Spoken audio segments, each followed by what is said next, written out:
విశాఖపట్నం జిల్లా గాజువాకలో టీడీపీ శ్రేణులు సంబరాలు అంబరాన్నంటాయి. అమరావతి రాజధాని బిల్లుకు పార్లమెంటు ఆమోదం లభించడంతో ఎమ్మెల్యే పల్లా శ్రీనివాసరావు నేతృత్వంలో భారీ బైక్ ర్యాలీ నిర్వహించారు. ఈ కార్యక్రమంలో ఇన్ఛార్జ్ ప్రసాద్ శ్రీనివాసరావు, కార్పొరేటర్లు, మహిళా నేతలు, కార్యకర్తలు పాల్గొన్నారు. జై అమరావతి నినాదాలతో గాజువాక వీధులు మార్మరోగాయి.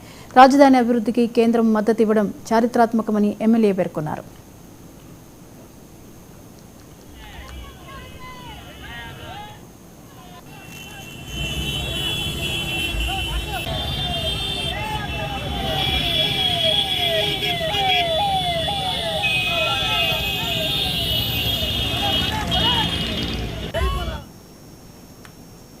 పశ్చిమ గోదావరి జిల్లా పెనుమంట్రం మండలంలో అమరావతి చట్టబద్ధత సాధించిన సందర్భంగా భారీ బైక్ ర్యాలీ నిర్వహించారు. మాజీ మంత్రి ఎమ్మెల్యే పితాని ఆధ్వర్యంలో వెలగలేరు నుంచి ర్యాలీని ప్రారంభించారు. ఈ ర్యాలీలో కూటమి నాయకులు, కార్యకర్తలు పెద్ద సంఖ్యలో పాల్గొన్నారు. ఎమ్మెల్యే కడుగడుగున మహిళలు మంగళహారతులు, పూలదండలతో స్వాగతం పలికారు. జై అమరావతి నినాదాలతో ప్రాంతం మార్మోగింది.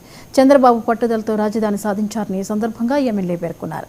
మావిగన్ పేరుతో వైసీపీ మూడు ముక్కలాట ఆడుతోందని విమర్శించారు.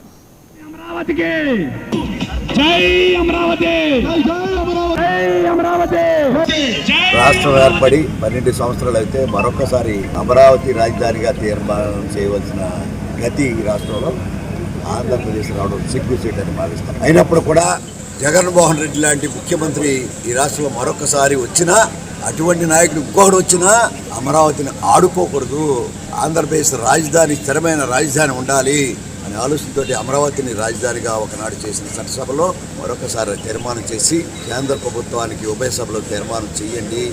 ఇది ఎవరొచ్చినా ఇటువంటి ఆంధ్రుల మీద ఆడుకోవడం, రాజకీయాలతో ఆడుకోవడం రాజధానిని అది దుర్మార్గమని ఆలోచన చేసి కేంద్రానికి పంపిస్తే ఉభయ సభలు, లోక్సభ, రాజ్యసభతో ఏకావతి రాజధానిగా చేసిన సందర్భంగా ఎన్డీఏ కూటమైన ప్రధాని మోడీ గారి వివిధ రాజకీయ పార్టీలకి హృదయపూర్వకంగా తెలుగు ప్రజల తరఫున, తెలుగు ఆంధ్ర ప్రజల తరఫున, ఉభయ తెలుగు ప్రజల తరఫున కూడా ప్రత్యేక.